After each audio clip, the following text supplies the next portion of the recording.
Hello,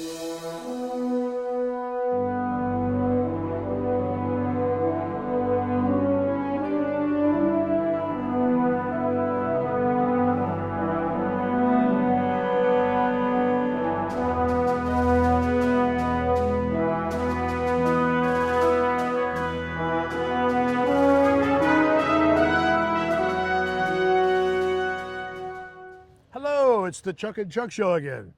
Hello. OCTV brings you one more wonderful park in Addison Township. Lake George Nature Park. Outstanding. And Chuck's going to walk us through this park today. We hope you'll stay tuned. We'll hope you really enjoy it. And more than that, I think we hope you'll come out and see this wonderful park. Stay tuned.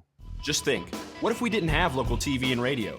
Where would I go for local sports, local politics, a mayor, city council, stuff that affects me every day? How about health? Who's covering things that endanger my family? I need to know now, as it happens, from sources I trust, people in my community. No agenda, no bias like you find on cable and social media, just facts. For news I can trust, I stay local. Support your local station. Text TV to 52886 today.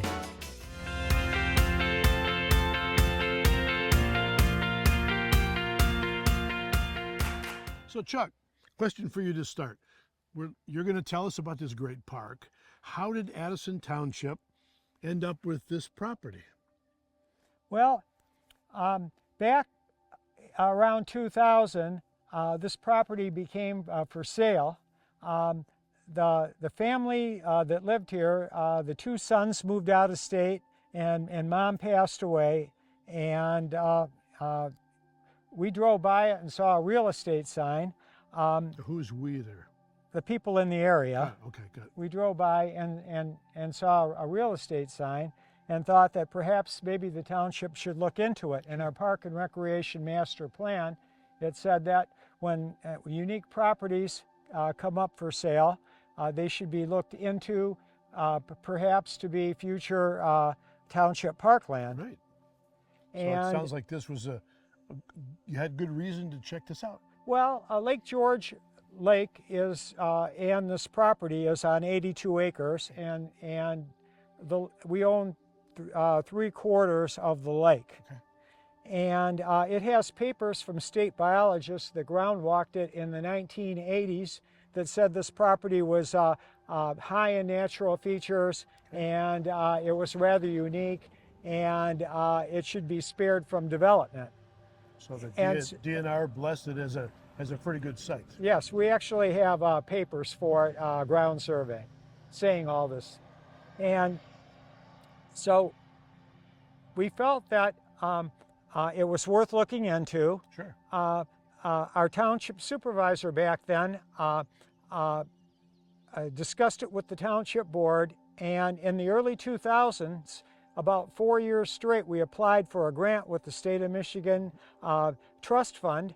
And unfortunately, each year we came up just slightly short. Is that to get money to get the money to buy this park. And how much were they asking for the park at that time? At the time, it was $1.25 million. And you guys just didn't have that in your little checking account? Yeah, we had to pay a 25% match, which would have been $300,000 to $400,000. And in 2006, our township supervisor came to the park committee, and he said that because the economy was starting to tighten up, the township board felt that it couldn't perhaps match a grant if we got this grant. Right. And it's not that they didn't want the property, it's just that the township might not be able to afford it. I said, whoa. And so our township supervisor told me, he says, go out and see what you can do, and see if you can find an organization or a group that can help us obtain the property. Okay. Because we just can't afford to do it on our own. So where did you look?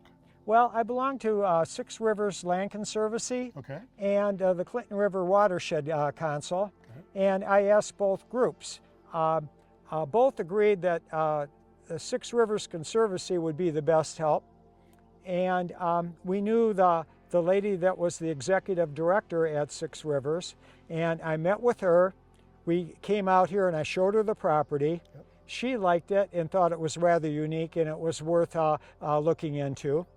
And I explained the situation that we didn't have any match money, but we'd like to get this park. And she said, let me see what I can do.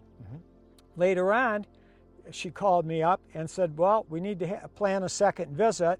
I found an organization that might be willing to help us. Beaumont Hospital and their engineers wanted to look at this property. Beaumont Hospital in Troy back then was on the west side of DeQuinder Road, and they owned the property on the east side of DeQuinder Road, but unfortunately there was a lot of wetlands there, and the DEQ wouldn't allow them to do any work or construction over there because of the wetlands. Interesting, because that's and subsequently that's become quite a health center for them, so something must have changed. Yeah, so they with discussions with the MDEQ, Beaumont was able to look into something called land mitigation, where you're allowed to fill in one area of wetlands if you replace it with 10 in the same watershed district. Okay. And so this looked enticing for them. This property was 82 acres. They had 6 or 7 acres that they needed to fill in. And their engineers looked at it. I guess they had discussions with MDEQ, and we made a handshake deal with Six Rivers Conservancy where Beaumont Hospital was going to buy the property. The MDEQ was going to put a conservation easement on 70 of the 80 acres here to take care of the land mitigation, and which dropped the value of the property about half. Nice. Okay. And Six Rivers Land Conservancy was going to be the benefactor and receive the deed to the property. Nice. And in turn, we were supposed to, again, apply for a grant with the State of Michigan Natural Resources Trust Fund for a grant. And when and if we received the grant, we would hand over the grant money to Six Rivers Land Conservancy. They wouldn't ask us for the 25% that we were supposed to pay them as for the match, and we would get the property for nothing.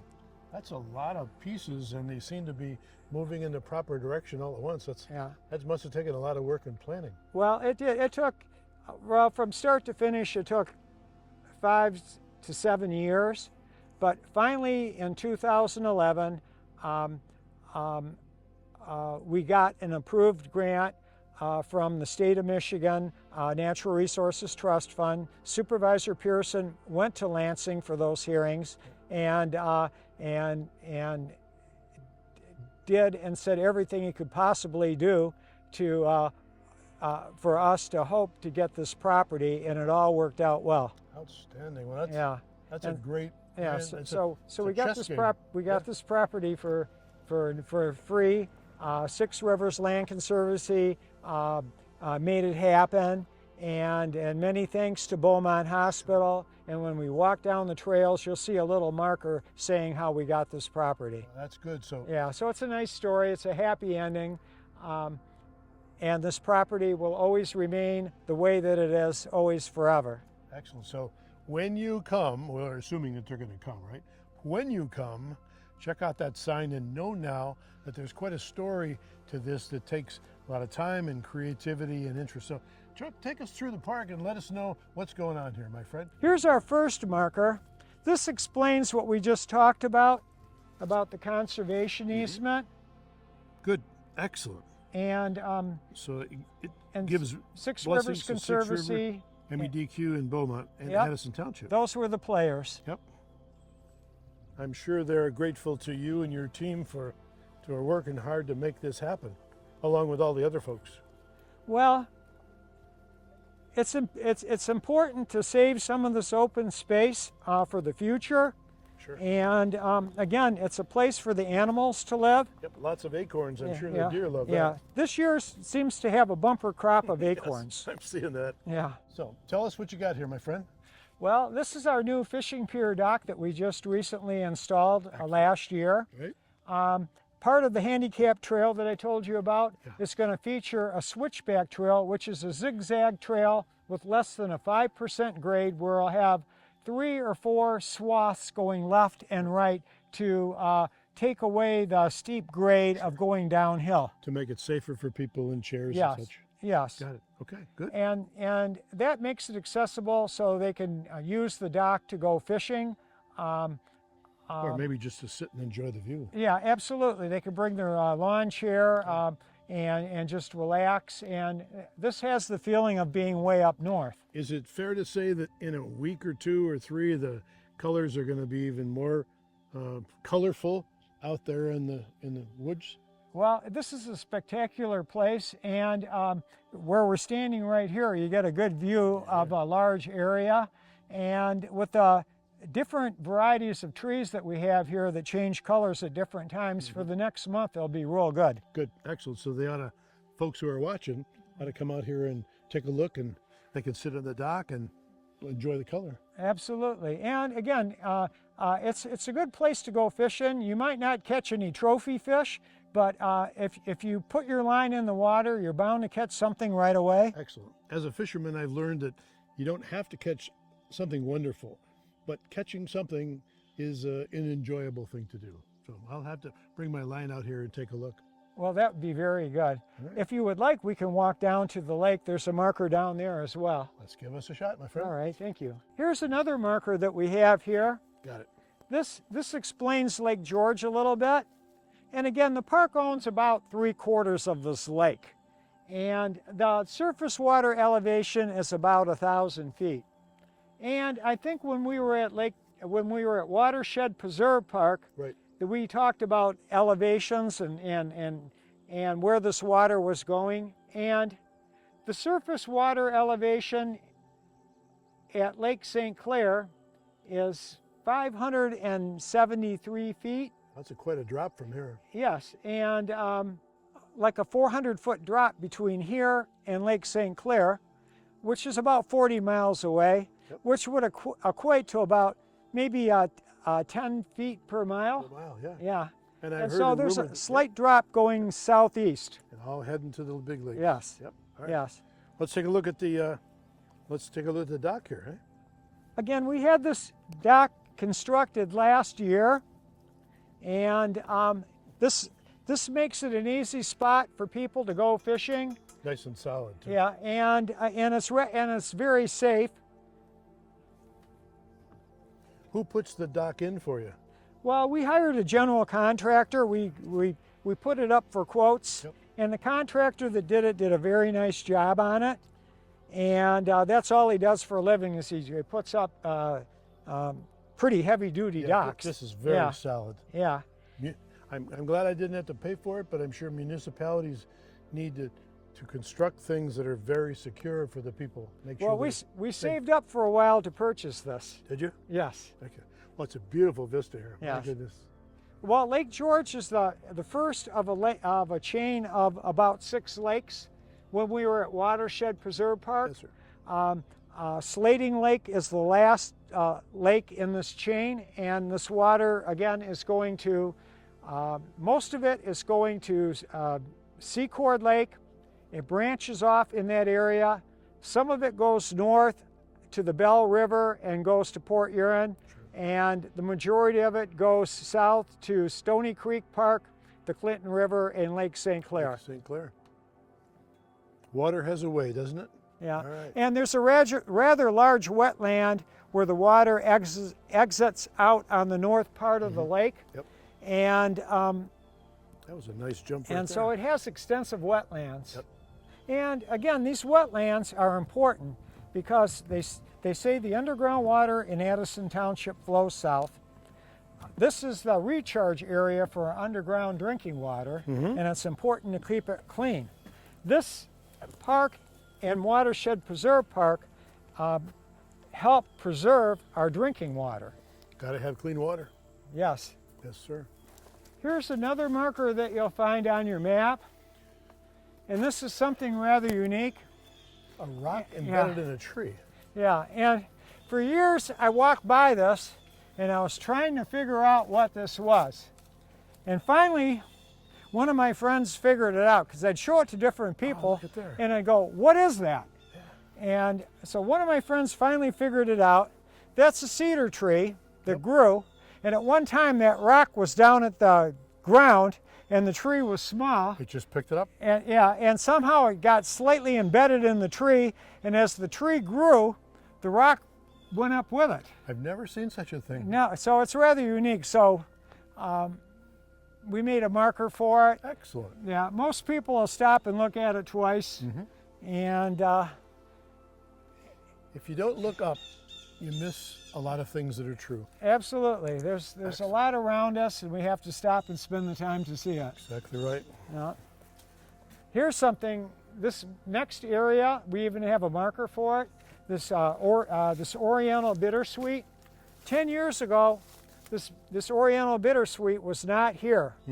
And again, Oriental bittersweet, it came from a different part of the world. It's an invasive plant. Yeah, you mentioned that Yeah. at the park. And now it's all over. Huh? The MDEQ has this on its list of the top 3 most invasive plants in our state. This really takes over. It has a root system that spreads. It kind of like sunny areas. So if you have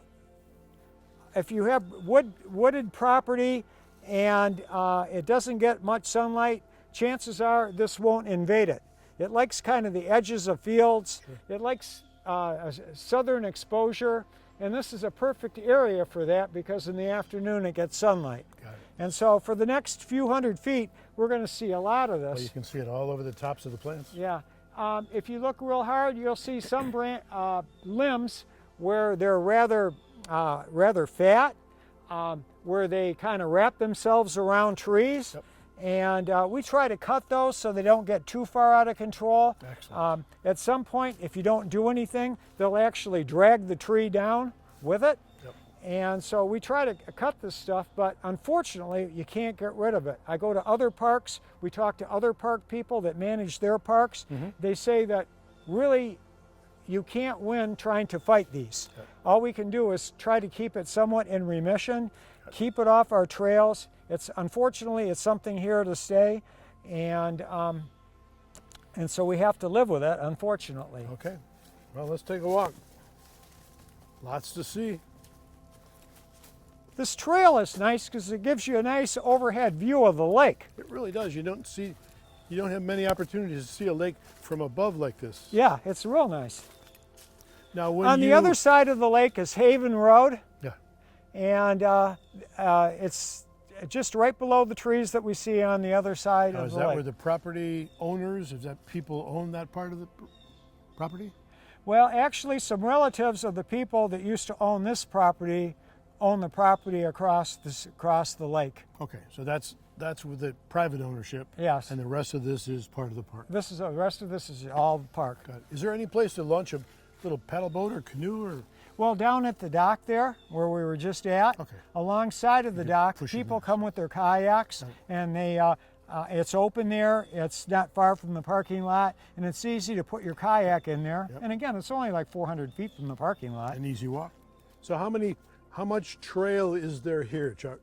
Well, the trail total it's probably less than half a mile. Okay. And I It's can see well the marked trail as marker. Yep. it's well marked as we can see. Yep. That'd be handy in the winter when there's snow on the ground. Well, enough people walk up and down it where you can see where the trail is. Good. Excellent. And then in the fall, we come through with like yellow or orange ribbon, and we'll ribbon the trail as well to make it easier for people. We do that. That's a help. On our normal look for fallen trees on the trail. So Chuck, we're going to head. Tell me again where we're headed now. Well, in a few more feet, we're going to make a left-hand turn. All right. And on our trail map, you'll see there's a sub-trail that heads west that overlooks the north part of the lake. Out here. And we're almost there. All right. And here's where we're going to make a left turn. We don't need a turning signal or anything like that. No. Okay, good. All right. And we're going to go a couple hundred feet, and if you look, you'll see a picnic table. Right there. And there's some larger old growth white pine trees and oak trees. All right, well, let's go check it out. Be a nice place to have a picnic. Pretty secluded.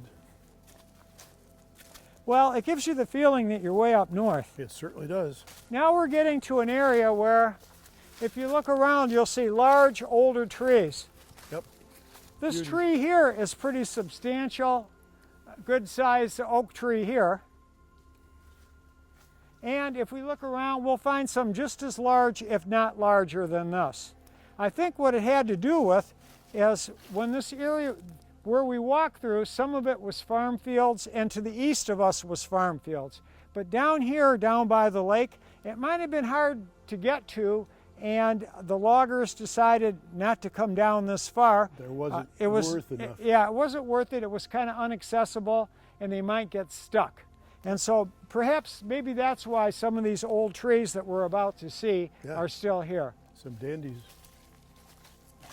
Yes. Well, yeah, these are huge trees. Here's another old oak tree. From what you've learned or know or could guess, what would you think it might be the age of a tree with that kind of circumference? Would that be 100 years, or do you think it would be more than 100? I don't have any clue. I'm not an expert, but to give it a rough guess, I would say that this tree might be 150 years old. Got it. And so that would put it back to 1870s. 70s, yeah. Yeah. Now here's a real nice white pine tree. White pine trees were the predominant tree in this area back when it was first settled. And this white pine tree is something similar that you'd see if you went up north to Hartwick Pines Park. Exactly. Yeah. When was this area settled? Is it Well- 1830s or something? The land deed on this property was 1837. Okay. Okay, and so that's when the original owners got it from the federal government. Got it. And so it goes back to that time. This area got settled perhaps earlier than some areas south of us in Oakland County because of the logging industry. Sure. Like Lakeville was settled in the 1820s, which is rather early. Yeah. Maybe that's before quite a few cities and towns south of there. Yep. And it was mostly because of the logging industry. Well, then we're glad for the loggers. Yeah. This area here is one of my favorite places in the park. Is it? Yeah, it's nice and secluded. And again, you have the big trees that are rather majestic. It's a very quiet space. It feels. We have another marker here. This explains what I just mentioned about old native trees. I can see that Phragmites are alive and well. Unfortunately, we have a marker for those as well. Bet you do. I'll show you that in a minute. Another invasive And species. it's too bad. A few years ago, when we figured out that this place was a good place to put a picnic table and come and visit, Oh, you could the see the lake. Phragmites started to take over. And- At that point, and- could you see the water? They ruined our view. Before, you could see the north part of the lake from here. Yeah. Perhaps if you stand on top of the picnic table, you still might be able to, tough or though. climb a tree. But the Phragmites, that's what's bad about them, is they grow very dense and very tall, and they just crowd everything right out. Do you harvest them to get them out in the winter like you said you did at the other park? Come in with a chainsaw or something like that and just take them out? Well, at the other park, we do it in the area of the dock, so Right. people can use the dock to go fishing. Because the Phragmites came in to the area around the dock that was once open water, and they took over where the dock was surrounded by Phragmites. So we were forced to come out fish. there with the chainsaw and the sickle. Got it. Understood. And here, unfortunately, I think we're forced to live with them. If you look around here, you'll see that the area to the north is still is still inhabited by cattails, which were the original native plant. That's what was on where the Phragmites are today. And unfortunately, someday the Phragmites will probably be over there as well. It is sort of sad, but it'll be spectacular when the color change starts.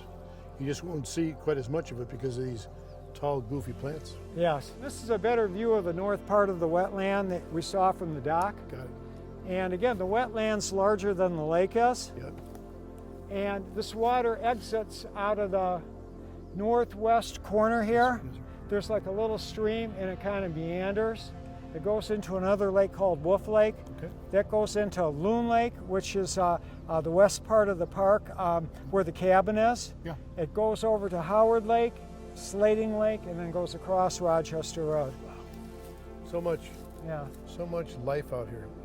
And water. And then again, the elevations on the other side of Haven Road, they get higher and higher. Like, again, the surface water elevation here of Lake George is 1,000 feet. The land elevations on Lake George Road, which is about a mile west of here, are like around 1,200 feet. And That's a big change in yeah, mileage. absolutely. All right, answer me a question. You make me think of this. Lake George. And then Lake George Road's over there. Yeah, How come Lake George Road isn't right here?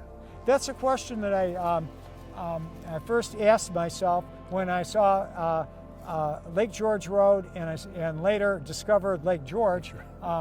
They kind of screwed up.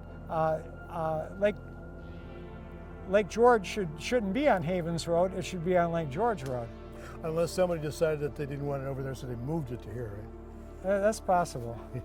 I've always wondered that. I said, I didn't know there was a Lake George. So now that I see it, I'm thinking, there's Lake George here and the road's there, and you answered the question. It doesn't make sense. We have no idea. Yeah, we don't know. I love mysteries. Yeah. Now, another thing I want to mention to you guys too. Sure. I told you that a mile west of here is Lake George Road. Yep. Okay, and that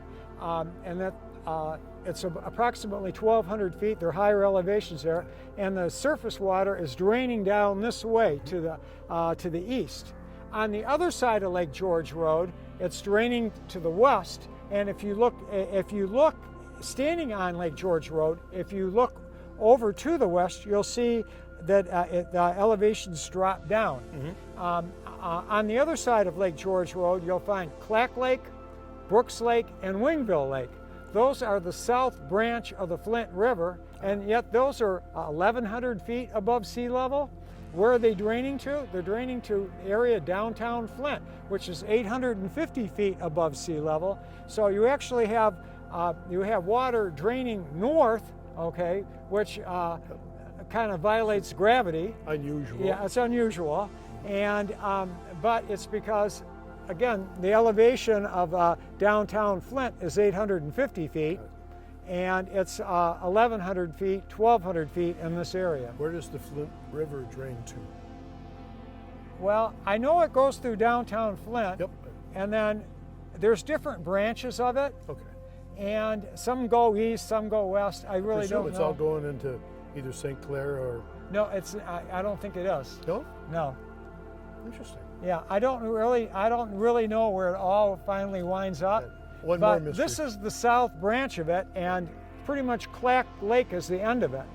Clack, Brook, Wingville, and then it's going north, Got it. northwest. Welcome to Oxford Community Television. We are proud that our 4 communities continue to choose local programming, local news, sports, community issues, familiar faces, celebrations, and commitment to each other. Welcome to Oxford Community Television.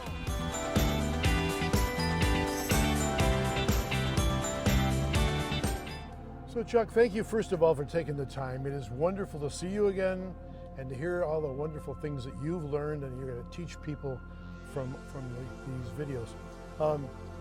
We appreciate the township. We hope that people will see these videos and enjoy the time. So thank you very much. We appreciate that. Well, thank you for coming out and taking a look at Lake George Nature Park. It's a dandy place. So you out there in listener land, we really hope from Chuck and Chuck that you will get out here, enjoy the outside, enjoy the parks in your areas, because your backyard is a beautiful place to be. Until then, next time, Chuck Cameron, OCTV saying, have a great day.